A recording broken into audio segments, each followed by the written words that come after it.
At times, I have dressed up in church, and people haven't done it for a long time. In fact, when I was just thinking about this, I did the series on the Ten Commandments many, many years ago. In the introduction to it, I dressed up as Moses. And Joan Schaefer says, Dale wasn't at church today. And I was there the whole time. I just didn't look like him. I fooled at least one person, not intentionally, but it was. Let's see, most recently I've taken most of my clothes off. If you're a visitor, have to go out to YouTube and find that sermon, I guess, to hear the explanation of that. And today I brought something with me that is with me quite a bit from early March until October, November. They're in the trunk of my car. But they wanted to come to church today for some reason. They said it would be a good idea. And so I brought them along with me, and I hope that as you hear the message today, that you will see the connection that I make at times between a game that I love and a God I love more, for sure. You could take me to a golf shop, and you could leave me there for hours, looking around, browsing, touching, feeling, asking questions, trying things out. There's a terminology in the golf game. If you don't have a game, you try to buy a game. So you buy the latest technology. Now, I will be honest with you. My wife is here hearing me, so this makes it even harder. You don't always need to have the latest clubs, but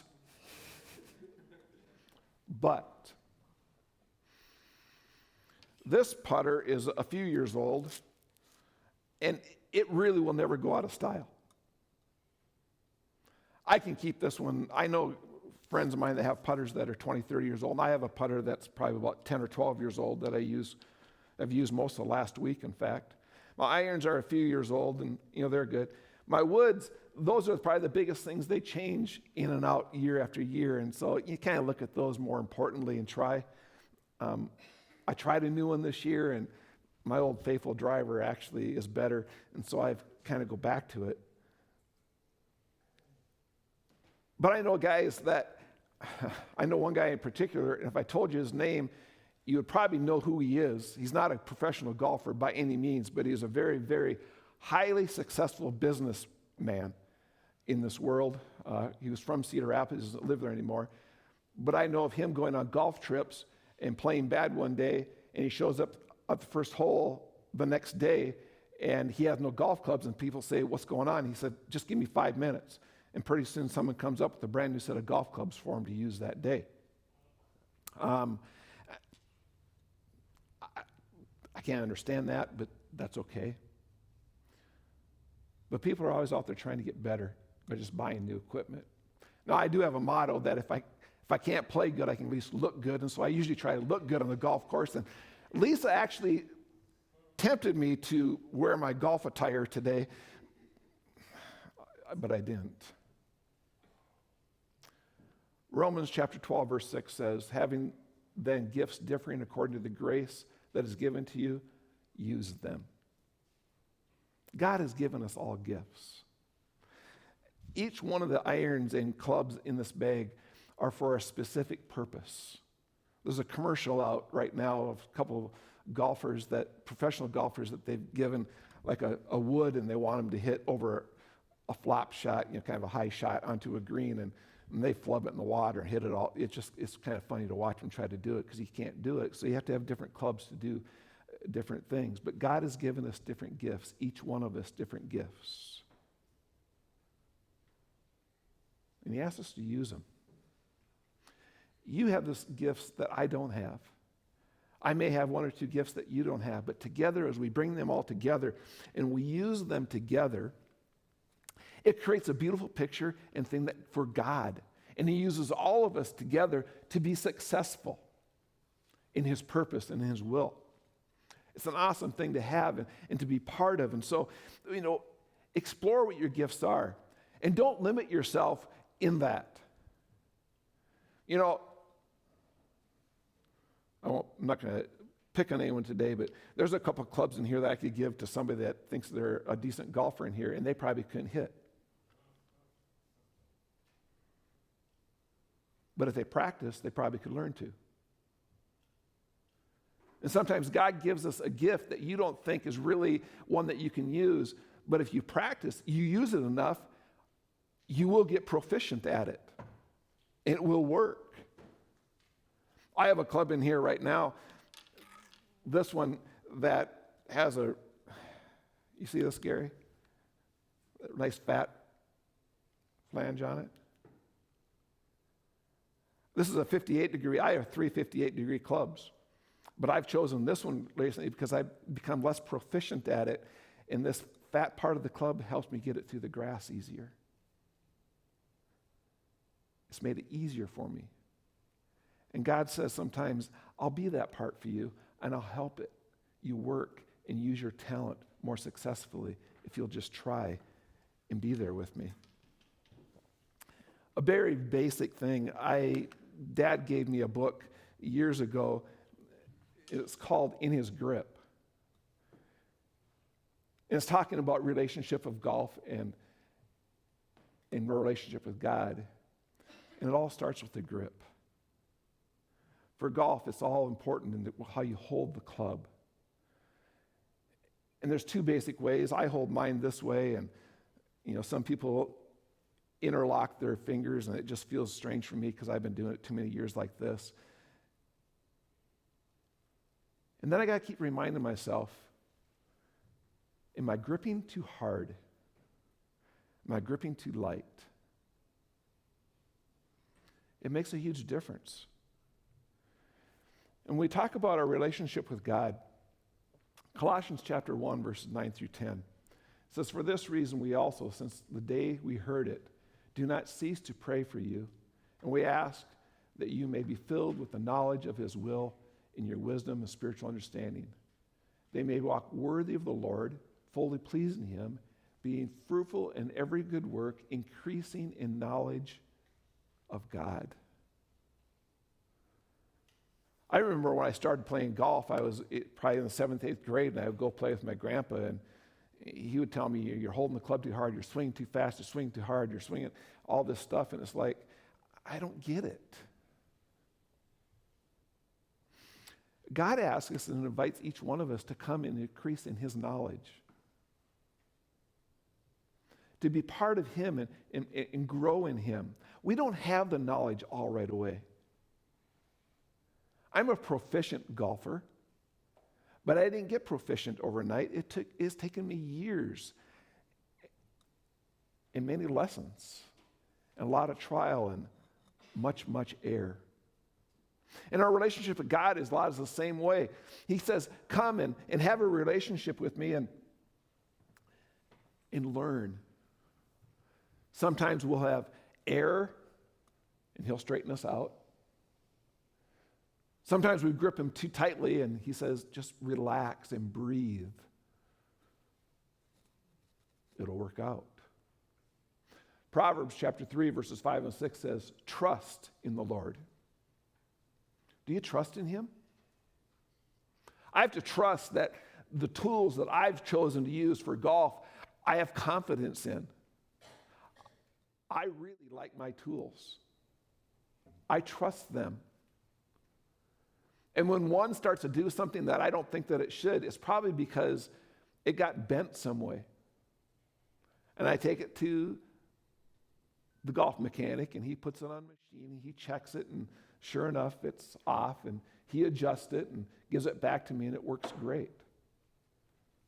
And sometimes relationship with God is the same way. Sometimes things aren't going well. We need to get our adjustment lined up a little bit to round to what his thinking is for us. So it says, trust in the Lord with all your heart. Lean not unto your own understanding. In all your ways acknowledge him, and he will direct our paths in all that we do. Do you believe that God is directing your path from West Africa to Iowa City? If you do, then you need to acknowledge him, right? Like you did today, Patrick. Acknowledge that God is leading us and directing us in the ways that he would have us to go and want us to go. Always keep your eyes on the target is an important thing in golf, for sure. Focus. Don't be distracted. Know where you want to hit the ball and don't worry about where it's going to go. Just help it on its way. And Jesus does the same thing for us. He says in Joshua 1:9, have I not commanded you? Be strong and of good courage. Do not be afraid, nor be dismayed, for the Lord your God is with you wherever you go. Do you believe and do you trust that God is with you wherever you go? Do you believe that he is directing your paths? Have you allowed yourself to put yourself in his life? Turn yourself over to him and say that God will direct and lead me wherever I am to go in my life. Philippians 4:13 says, we all know this, right? I can do all things through Christ who gives me strength, who strengthens me.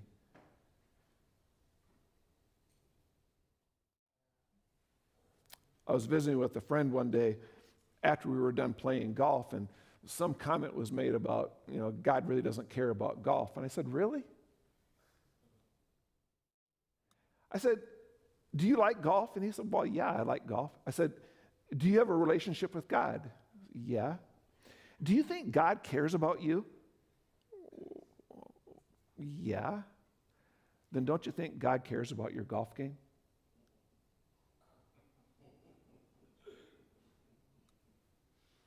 I didn't say that God wants you to play good. Trust me, it doesn't work. I've prayed many times. Jim, you don't have to laugh so hard.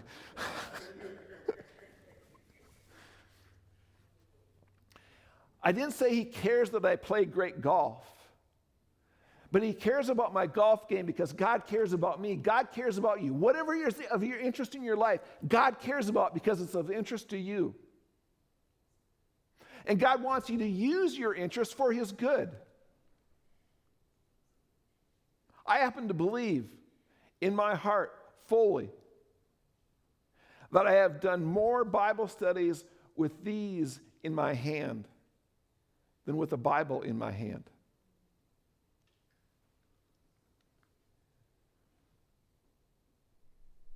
How we carry ourselves, how our character is reflected in good times and bad, how I believe that God can do all things because he gives me strength.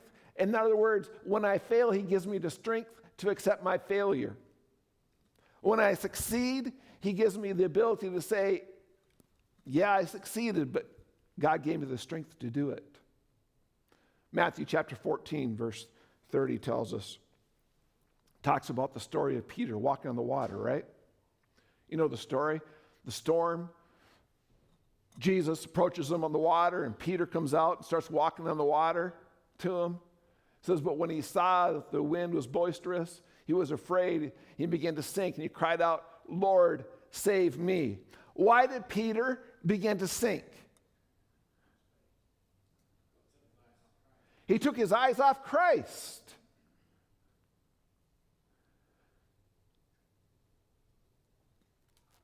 Daunting hole right here, right?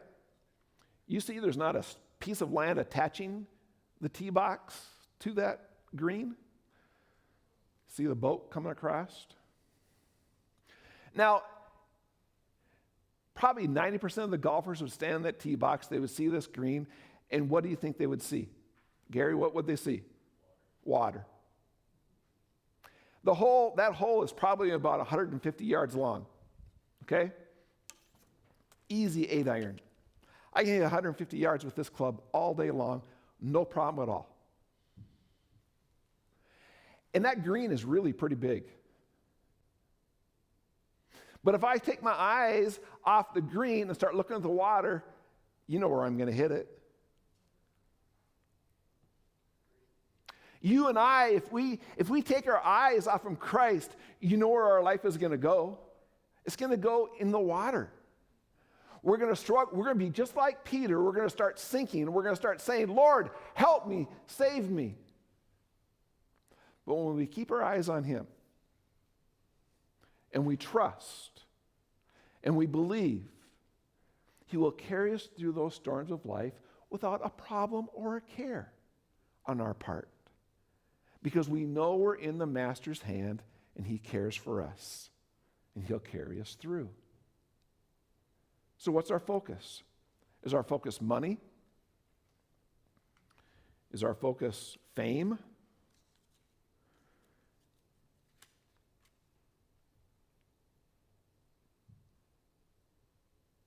Is our focus the things of this world or the things of heaven? There's a Bible verse that says that things of this world will pass away, diminish and rust and decay, but the things of heaven will last forever, right? I know that's my paraphrase version. Things of God will last forever. Where's your focus? Now, there's something called a pre-shot routine in golf. And Gary did go play with me a week ago, and I think he noticed that almost on every shot I take, I have a pre-shot routine. The ball standing here, I look out ahead, and I stand behind the ball, and I stand like this with my club in my hand, and I fidget my hands. Because I went and got a lesson this year. And the guy said, your swing's not bad, it's the way you're holding your club that's bad. So you need to have a pre-shot routine. So I make sure that I got my target, and I make sure that the leading edge of my club is straight with that target, not this top edge, because it's always going to face away from it. And I walk up to the ball, and I walk at it from the side, and I set the club down, and I look up the target, and I trust the swing. And I do it every single time. Some people would say, oh, you've done it so often, why do you have to go through the process? Because if we don't, we forget. It's the same way in our daily lives. Do you have a daily pre-shot, pre-day routine in your life? In other words, when you get up in the morning, are you just running out of the house, or are you going through the things? Are you making time for study and meditation and prayer, adoration and praise to our Father, confession and supplication of our needs for him for that day, and giving him thanks for the awesome God that he is? Or do you just get up and run out the door and, oh, whatever happens, happens? It's like me just grabbing a club and sitting with the ball and just swinging. Oh, whatever happens, happens. I didn't aim. I didn't try. Oh, that was a bad day. That was a bad shot. Why? Because I didn't use my pre-shot routine or my pre-day routine in God.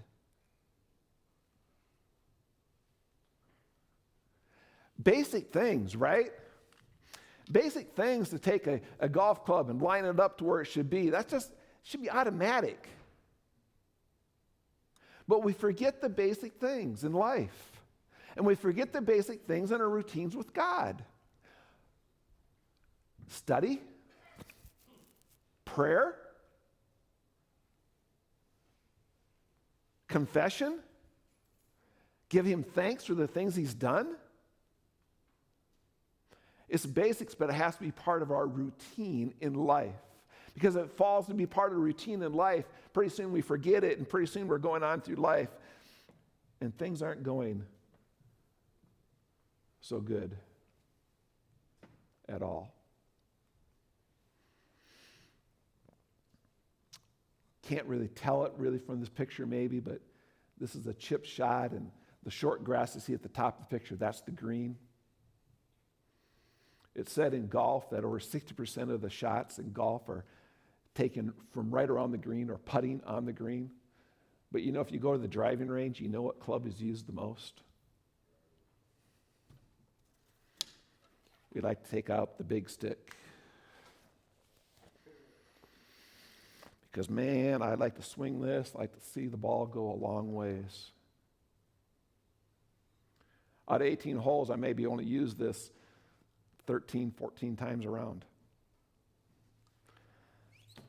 I use this every single hole. But yet our practice routine ends up being we like to see the long ball. We like to see things that really are going to make a difference and really, are fun to do in life. Practice, short game? No.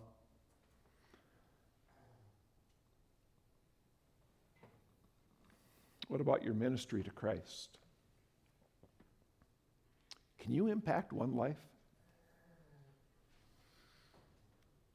Or, no, that's not worth it. I want to wait until I can be part of a big evangelistic series where I can impact hundreds of people at one time. And God says, no, I need you to impact one. I don't need you to hit that big, long drive. I need you to hit that impact, that one person at your office, at your work, wherever you're at, in your neighbors. I need you to get them. Because you're going to have a lot more contact with a single individual than you are with 100 individuals in your life.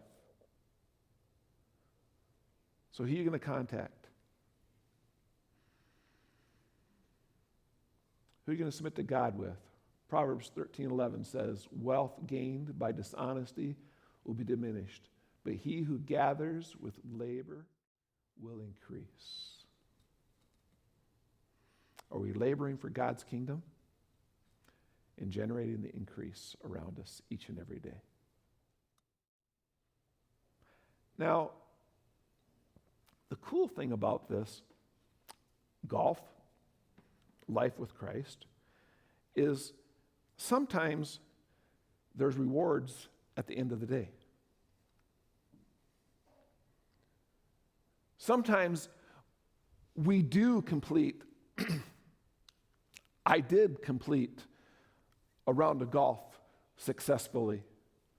I did get the prize that was promised if I got the lowest amount of strokes of my competitors that day, and I get to bring decorations home for Lisa's living room, which she doesn't like too much. She tolerates them for a period of time, and they find their way to my office mysteriously. I don't understand how they show up there, but they're out of the living room. I thought that's what the fireplace mantle was for, but apparently I was wrong. But to get to this point, I haven't gotten there for a long time this year. We have to persevere. God promises each of us a reward. Our reward is where?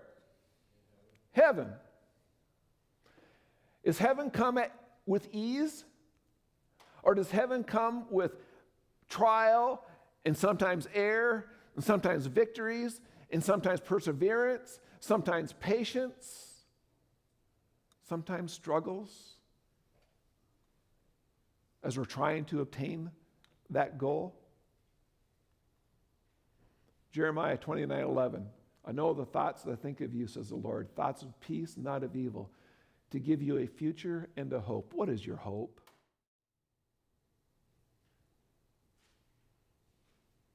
I didn't win that trophy by just showing up that day and thinking, take the clubs out of my car and see what happens. I had a hope of winning that golf tournament. And Jesus says, I have a future for you and I have a hope for you that's far better than this world or any golf tournament you could win, Dale. But are you working for it? Are you planning for it?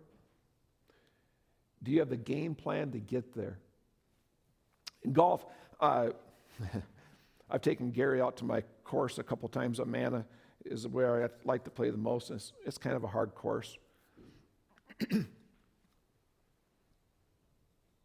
But any golfer will tell you that if your intelligence is working, you plan your way around the course. You look at the hole, and you maybe don't hit the driver out the tee box, maybe hit something else, put you in a better position to get to the green as easy as possible. It's a game plan. What is your game plan with Christ? What is your game plan in your relationship with Him and in your daily activities and things that you do? What is your game plan? Is your game plan just to show up at heaven's door and knock and say, hey, can I come in? And then He says to us, like He said to the foolish virgins, what do He say, guys? I never knew you. We looked at that parable this morning. I never knew you. Or are we the wise ones and we're planning, we're making attempts every day at gaining that place, that victory that we want to have? Are you working for it? Have you written it down? Today, this week, this month, this year. So at the end of the year, you look back and say, hey, I have gained these steps by God's grace. He has gotten me to here where I am. 2 Timothy 4:7 says, I have fought a good fight. I have finished the race. I have kept the faith. Are you doing everything that's possible in your life to finish the race and keep your faith in God? Are you trusting in Him? Are you listening to Him? Are you allowing Him to lead your life? These aren't the best golf clubs money can buy. I don't have that much money. But I know they're good. And if I trust them and I put my effort in them, they will work. Here's the good news. I know our God. And I know He's the best money can buy. And I know we can trust Him. And we can keep our faith in Him, and He will never let us down. Matthew 6:33 says, but seek ye first the kingdom of God and His righteousness, and everything else will be added on to us. And in Philippians 3:14, I press toward, what is the goal that you're pressing towards? This year, my golf desires changed because one of the associations I was with for tournaments, they changed their programs and they changed all their major tournaments to Saturday and Sundays. And so I lost my desire to play very often in their group anymore because it doesn't work. I played a couple tournaments. I have one more in a couple weeks. That's just on a Sunday.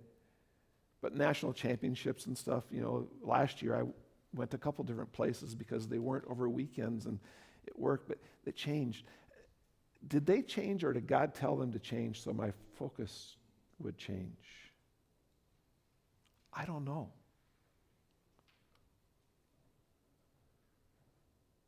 But what goal are you pressing towards? When I was working on trying to get to those national championships, I worked hard. Is your goal heaven? How hard are you working? How hard are you seeking God's grace and fellowship in your life each and every day? How hard are you letting it overcome everything that you are and everything that you will be? Hebrews 10:23-25 says, let us hold fast the confession of our hope without wavering, for he who promised is faithful. Let us consider one another in order to stir up love and good works. Are we considering each other? Are we holding each other up? Are we encouraging each other? Are we praying for each other? Not forsaking the assembling of ourselves together. Oh, I come to church once a month and that's good enough. No, he says, don't forsake the assembling of coming together. Come to church together. Worship together. You need the fellowship. You need the relationship together. Do we exhort each other? And do even more, do you believe that the day of Christ appearing is coming closer? If you believe that the day of Christ's appearing is coming closer, should we not be lifting each other up, supporting each other, encouraging each other, praying for each other more and more every day?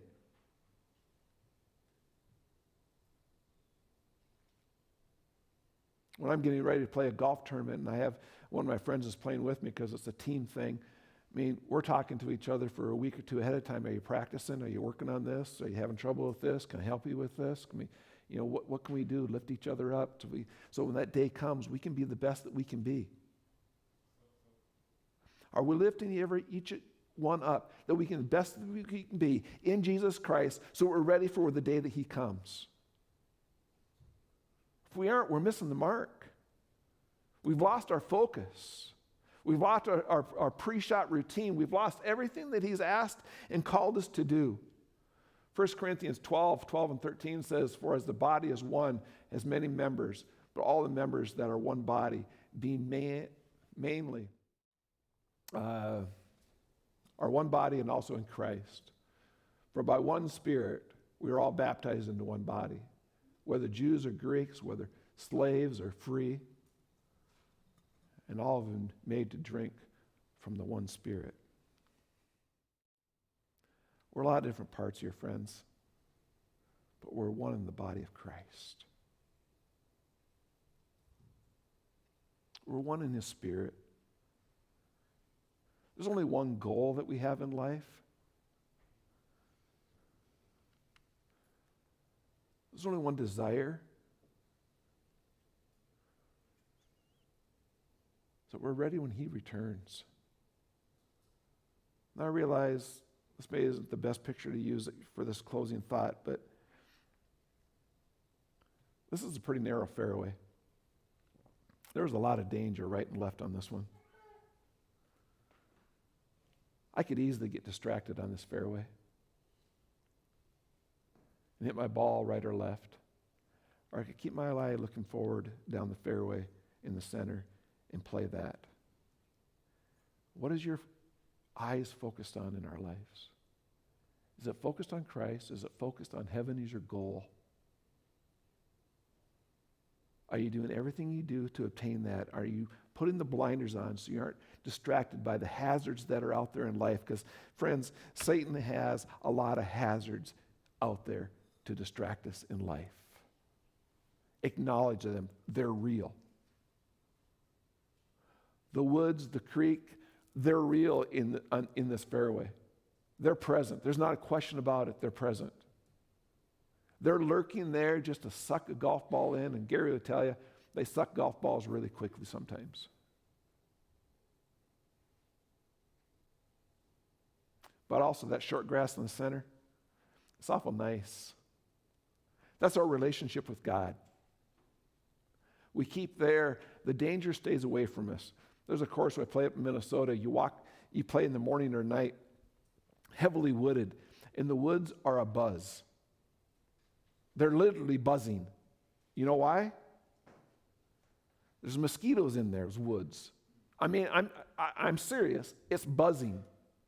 But if you're standing in the fairway, you know what you don't hear? You don't hear the buzz. Jesus says, stay with me, stay in the center, keep your life going this direction, and all these hazards out there, all these things out here that are out there to consume you and abuse you, they're going to leave you alone because I will protect you because you're in my grip. And I'm going to hold you firm enough to protect you. I'm going to give you the game plan to get through life if you will trust me and lean on me and not on yourself. So where's your anchor today?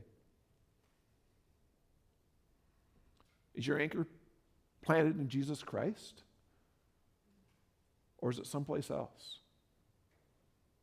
Is your anchor solidly in his presence and his meaning in our lives?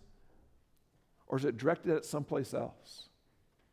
You see, I could give this sermon with football, baseball, any activity out there in the world, I could give the same sermon with because it's all out there.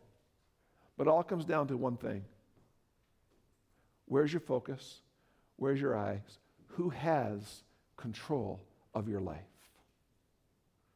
Will your anchor hold in the midst of the storms of this life?